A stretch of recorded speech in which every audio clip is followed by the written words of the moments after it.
Selamat sore Bapak Ibu Saudara, selamat berjumpa kembali dalam renungan mengawali jam doa pada sore hari ini. Sebelum kita merenungkan firman Tuhan, mari kita berdoa dulu minta pimpinan Tuhan. Mari kita berdoa.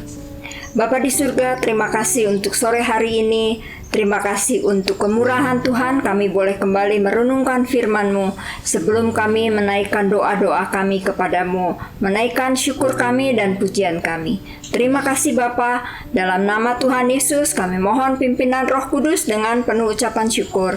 Amin. Bapak Ibu Saudara, tema renungan mengakhiri bulan ini adalah menikmati hidup dalam keluarga Allah. Dan renungan pada sore hari ini diberi judul Tuhan Memerintahkan Berkat. Ayat firman Tuhan yang kita akan renungkan bersama pada sore hari ini dari Mazmur 133. Ada 3 ayat dalam Mazmur ini dan kita akan melihat 3 hal di dalamnya. Bapak Ibu Saudara, Mazmur 133 ini termasuk nyanyian ziarah. Nyanyian ziarah adalah nyanyian atau mazmur yang dilantunkan jemaat Tuhan umat Israel pada waktu mereka hendak pergi ke Yerusalem untuk beribadah. Jadi dalam perjalanan yang memakan waktu berhari-hari itu mereka melantunkan mazmur-mazmur. Ada banyak mazmur ziarah yang dilantunkan pada waktu itu dan kita akan melihat salah satunya dari Mazmur 133 ini. Perjalanan yang panjang itu dilalui dengan suka duka, mungkin juga banyak masalah dalam perjalanan yang berhari-hari itu. Pagi ketemu, malam ketemu, siang masih ketemu juga. Kadang suka, kadang mungkin ada letih, lelah. Ya, sama juga dengan perjalanan hidup kita sekarang menuju ke Yerusalem baru.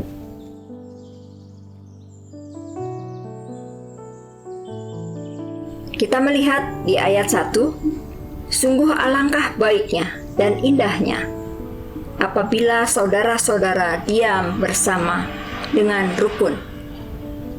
Kerukunan itu sesuatu yang indah memang. Semua orang selalu mengharapkan kerukunan. Semua orang selalu ingin diam bersama-sama dengan damai. Tetapi kedamaian ini tidak bisa tercipta kalau kita mengikuti keinginan kita masing-masing. Paulus menasihatkan kita di dalam Roma pasal 12 ayat yang ke-18. Sedapat-dapatnya kalau hal itu bergantung padamu, hiduplah dalam damai dengan semua orang. Berarti kita harus menjadi pembawa damai, bukan pembawa gosip, bukan pembawa percekcokan. Karena Tuhan menghendaki kita sebagai agen-agen perdamaian.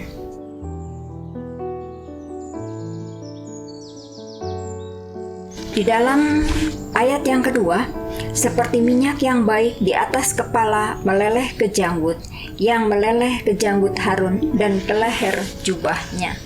Minyak yang baik itu adalah minyak yang dibuat dengan takaran yang ditentukan oleh Allah. Jadi bukan asal-asalan, bukan minyak sembarangan, tapi minyak khusus. Dan itu digunakan waktu itu untuk mengurapi Imam Harun.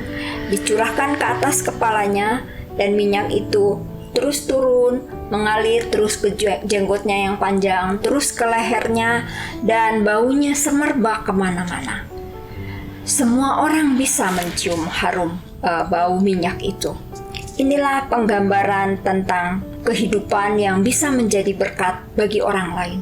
Kehidupan yang harum, yang bisa membuat orang lain datang kepada Tuhan karena keharuman kehidupan anak-anak Tuhan.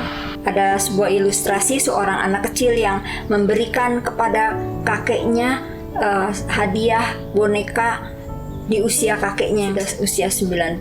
Ini tidak ada manfaatnya, tidak menjadi berkat buat kakek itu. Padahal anak ini sangat menyukai boneka itu. Pemberian atau berkat yang diberikan tidak sesuai dengan kebutuhan, tetapi sesuai keinginan, tidak akan menjadi berkat, tidak bermanfaat. Berkat Tuhan itu kita salurkan untuk mereka yang membutuhkan, bukan mereka yang menurut kita membutuhkan.